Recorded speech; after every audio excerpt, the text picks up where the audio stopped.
Buenos días, profesor y estimados presentes. Me llamo Sofía Barra y junto con Alexia Jara, Francisco Castillo y Rodrigo Frías hablaremos de la seguridad en la toma de exámenes radiológicos.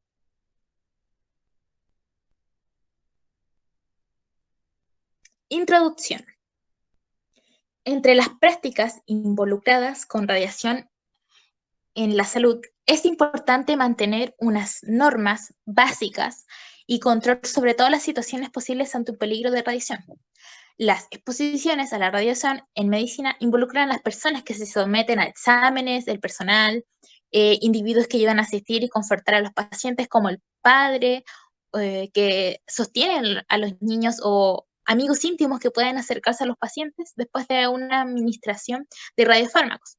Por lo tanto, hablaremos de lo importante que es seguir las normas de seguridad para no exponernos a estos peligrosos procesos médicos. La siguiente. ¿Qué es la radiación?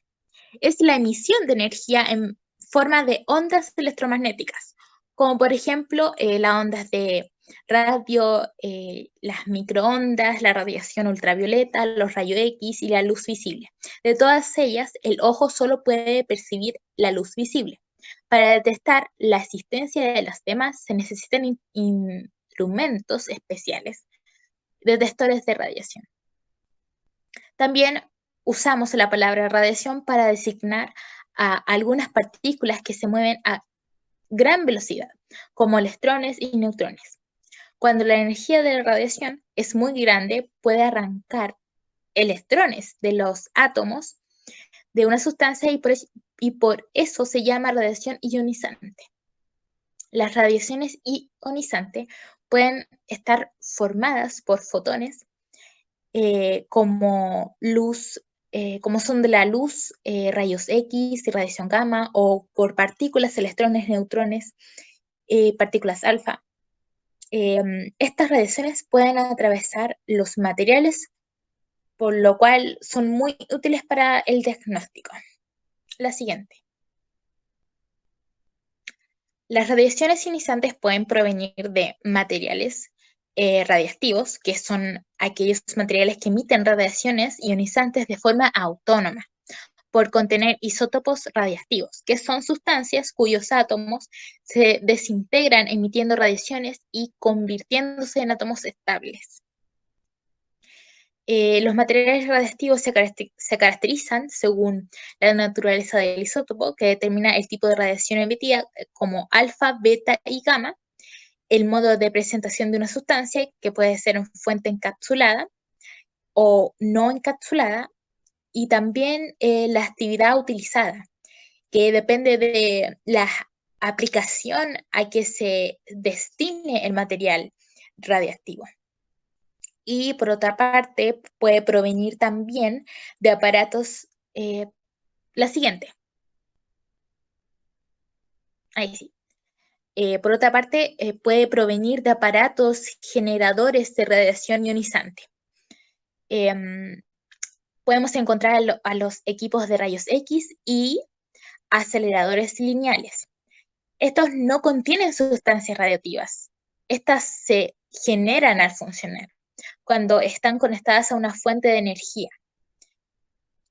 El equipo de tubo de rayos X es una ampolla cristal resistente al calor situada en el interior de una caroza metálica llena de aceite. En el interior de la ampolla, la que está al vacío, se encuentra un filamento cátodo y ánodo, ambos de wolframio, que se hallan conectados al generador eléctrico. El filamento dispone de un circuito de baja tensión que le proporciona una corriente a cuyo paso se calienta y emite electrones. Pero, ¿cómo funciona?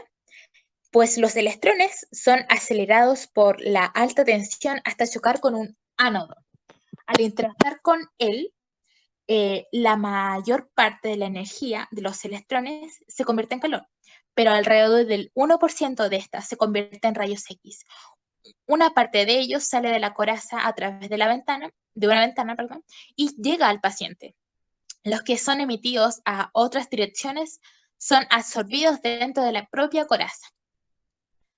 Y tenemos también los aceleradores lineales que obtienen rayos X de alta energía a partir de los electrones emitidos por la superficie de un disco metálico caliente. Estos electrones borbandean, un blanco metálico de wolframio, provocando la emisión de rayos X. La siguiente. Radiación de fondo. Se llama la radiación de fondo a la que existe en el medio ambiente de forma natural, a cuyos efectos estamos sometidos todos los seres del planeta. Y tiene dos orígenes, que son las fuentes externas, que incluye la radiación cósmica y las radiaciones terrestres. Tenemos las fuentes internas, que son sustancias radioactivas que incorporamos a nuestro organismo de forma natural, como sería el ejemplo de los alimentos. Siguiente diapositiva. Medidas de la radiación. Para detectar la presencia de radiaciones y medir su cantidad se utilizan detectores o dosímetros. La magnitud que define la cantidad de la radiación recibida se llama dosis absorbida y su unidad es el Gray. Dependiendo del tipo de radiación, se pueden dar lugar a diferentes tipos de efectos biológicos en los seres vivos, los cuales definimos por otra magnitud llamada dosis equivalente, cuya unidad es el sigma. La cantidad de exposición de la radiación de un estudio de imágenes depende del examen que se utilice y qué parte del cuerpo se estudiará. Por ejemplo, tenemos la radiografía de tórax simple, que expone al paciente alrededor de 0,1 milisieverts.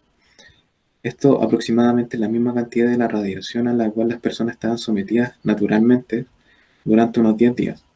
Tenemos las mamografías que exponen a la mujer a un 0,4 milisieverts o aproximadamente la cantidad de una persona esperaría recibir a una exposición de la radiación de fondo natural en 7 semanas. Algunos otros estudios por imágenes tienen la exposición más elevada, por ejemplo, la radiografía de tracto gastrointestinal inferior expone a una persona alrededor de 8 milisieverts o aproximadamente la cantidad que se esperaría recibir en aproximadamente 3 años. Siguiente diapositiva. Bueno, ¿qué niveles de radiación puede soportar una persona? La exposición a 10.000 milisieverts es el equivalente a 100.000 radiografías de pecho que provocaría la muerte de un ser humano en menos de un mes. Para aclarar las dudas, a continuación podemos comprobar los niveles de radiaciones medidos en milisieverts y los efectos en la salud. 6.000 milisieverts, dosis de los trabajadores de Chernobyl que murieron en un mes. En 5.000 milisieverts tenemos una sola dosis que podría matar al 50% de las personas que se vean expuestas. En 1.000 milisieverts, una dosis podría causar vómitos, entre otras mareos, náuseas, pero no la muerte. 100 milisieverts, límite de radiación recomendado cada 5 años para los trabajadores. Y 2 milisieverts, que es la radiación que recibimos anualmente de forma natural. Siguiente diapositiva.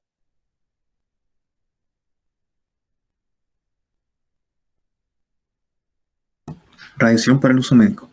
Los equipos de rayos X usados para radiografía suelen ser fijos o móviles. El tiempo de exposición en radiografía son inferiores a 1 segundo y solamente existe radiación cuando el tecnólogo oprime el botón de disparo.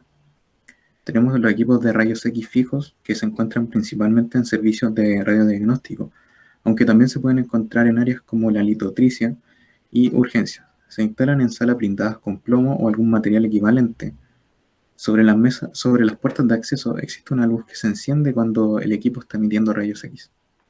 Tenemos los equipos de rayos X portátiles que, al ser móviles, pueden desplegarse en las dependencias donde se encuentran pacientes que no se pueden mover. Por ejemplo, en UCI, quirófanos, urgencias vitales, neonatos, el personal y otros pacientes pueden recibir pequeñas dosis de radiación. El operador del equipo y el personal sujeta al paciente debe usar un delantal protector de radiación. Siguiente diapositiva. Equipos de tomografía computarizada. Estos equipos se encuentran en los servicios de radiodiagnóstico y radioterapia, utilizan rayos X y con ayuda de un computador son capaces de producir la imagen en pacientes en forma de cortes. Solamente hay radiación cuando el tecnólogo activa el botón de disparo. La duración de la exposición es menor a 30 segundos. Estos equipos se instalan en salas blindadas con plomo o otro material similar. Y sobre las puertas existe una luz que se enciende cuando el equipo está emitiendo rayos X. Siguiente diapositiva. Materiales radioactivos. Pueden presentarse en forma líquida, gaseosa o en cápsulas. Se pueden administrar de forma intravenosa, por ingestión o inhalación. La finalidad es mejorar la visualización de un órgano o un aparato del cuerpo. El paciente se toma temporalmente una fuente radioactiva hasta que la sustancia se desintegra o es eliminada. Por lo tanto, los fluidos corporales pueden ser radioactivos y deben tomarse medidas de precaución como los guantes plomados. También las sustancias radioactivas son fuentes potenciales de contaminación, por lo que deben ser guardadas en zonas especiales y cuyo acceso está delimitado solamente a personal autorizado. Los procedimientos en medicina nuclear implican el uso de gamagráficas que detectan y registran la radiación al paciente, y en algunos laboratorios se utilizan pequeñas cantidades de materiales radioactivos para estudios in vitro. Siguiente diapositiva. Muy bien, ahora veremos los métodos de protección radiológica. Estos métodos son implementados, son precauciones para tomar para disminuir la exposición de la radiación. Esto es indispensable aplicar esta medida de protección para así protegerse de la radiación que se produce por los equipos diagnósticos y terapéuticos, ya sea en los rayos X o los mismos rayos gamma, y así también reducir la contaminación que se origina por las sustancias radioactivas. Bueno, ahora bien, tomaremos algunos métodos que son los más efectivos a la hora de protegernos, que son el tiempo, la distancia y el blindaje. En cuanto al tiempo, al aumentarse transcurrido, en cuanto a la exposición a la radiación, la dosis por ende aumentará, por lo que el tiempo de permanencia tiene que minimizarse en la zona de radiación. El personal tiene que elaborar sus tareas con antelación para la reducción del trabajo de estas mismas. Esto se puede aplicar al personal de enfermerías encargada del cuidado del sujeto tratados con terapia que requiere la administración de sustancias radioactivas. Distancia. La duplicación de la distancia entre la persona y una fuente que emite radiación reduce la dosis de la radiación en una cuarta parte. Al tener buenas praxis en la distancia máxima, se reduce la dosis de radiación recibida. Sin embargo, si el personal se encuentra en un quirófano o en la sala de urgencia, no puede dejar al paciente cuando se le va a hacer una radiografía o un examen radioscópico, pero sí se puede alejarse lo más posible del equipo y utilizar el delantal plomado. Existe una ley llamada Ley del Cuadrado Inverso que explica simplemente la sugerencia del uso de pinzas largas o controles remotos para mantenerse tan alejado como sea posible de la fuente emisora. En cuanto al blindaje, es aquel material que puede absorber radiación. Lo importante es el grosor, y mientras sea más grueso, la exposición a la radiación disminuirá. Claro está que hay materiales mejores que otros, tales como el plomo o el hormigón, que su uso es para minorar los rayos X y la radiación gamma. La sala de rayos X suele estar forrada con plomo o con ladrillo que contengan material absorbente, tales como la varita. Para la protección del cuerpo en el interior de la sala, durante la exploración radiológica, se usan delantales protectores tiroideos y guantes plomados. En la medicina nuclear se utiliza ladrillos de plomo y protectores que contengan plomo para viales y jeringas. Siguiente diapositiva. La contaminación radiactiva es la presencia de la radioactividad en superficies, equipos o ropas. Hay que evitar contaminar las zonas en las que se trabaja, porque la contaminación puede llegar hacia esos lugares, tanto en la clínica o hospital o afuera de estos recintos. Por esto se puede inhalar accidentalmente. Para prevenir esta contaminación de origen radioactivo, se debe utilizar guantes y venas protectoras. Y ya que hay radiación, se debe utilizar lo mismo dicho en los puntos anteriores. Cuando se sospeche la existencia de contaminación, se debe hacer uso de detectores. Y por seguridad no se debe comer, tampoco beber y no fumar en esas áreas. Solo así la ingestión y la inhalación de accidental se reducen sustancialmente. Siguiente ya. Bueno, en cuanto a las áreas restringidas, en las que hay fuentes de radiación se definen como áreas de acceso restringido, y han de estar señaladas con carteles de diferentes colores, en función del nivel de radiación existente. Si lo ordenamos de menor a mayor nivel de radiación, son las siguientes: zona vigilada de color gris, la zona controlada de color verde, zona de permanencia limitada de color amarillo, zona de permanencia reglamentada de color naranja. Siguiente diapositiva. Acciones específicas para trabajadores no expuestos. Personal de limpieza. Identificar las áreas restringidas. Conocer las instrucciones y al personal responsable de la protección radiológica antes de limpiar derrames en un área restringida. No retirar artículos del interior de las salas señalizadas, al menos que haya sido indicado por un miembro del servicio de protección radiológica. Personal de seguridad. Identificar localización de zonas restringidas. Reconocer bultos que contengan material radioactivos. Personal de mantenimiento. Identificar áreas restringidas en el trabajo. Obtener permisos de ingresar en una zona y ser consciente de los fregaderos, frigoríficos y áreas de almacenamiento de material. Personal administrativo. Identificar zonas restringidas, no comer, no beber, no fumar, aplicarse cosméticos en áreas donde ser utilizadas en radioactivos y no almacenar alimentos en frigoríficos radioactivos. Vigilancia de la radiación. Se utiliza un instrumento denominado detectores de radiación. Estos tienen como fin ver si el blindaje está en buen estado y mantener la medida de la vigilancia. Tienen como objetivo mantener los niveles de radiación tan bajos como sean razonablemente posibles. Siguiente diapositiva. Instrumentos de medida.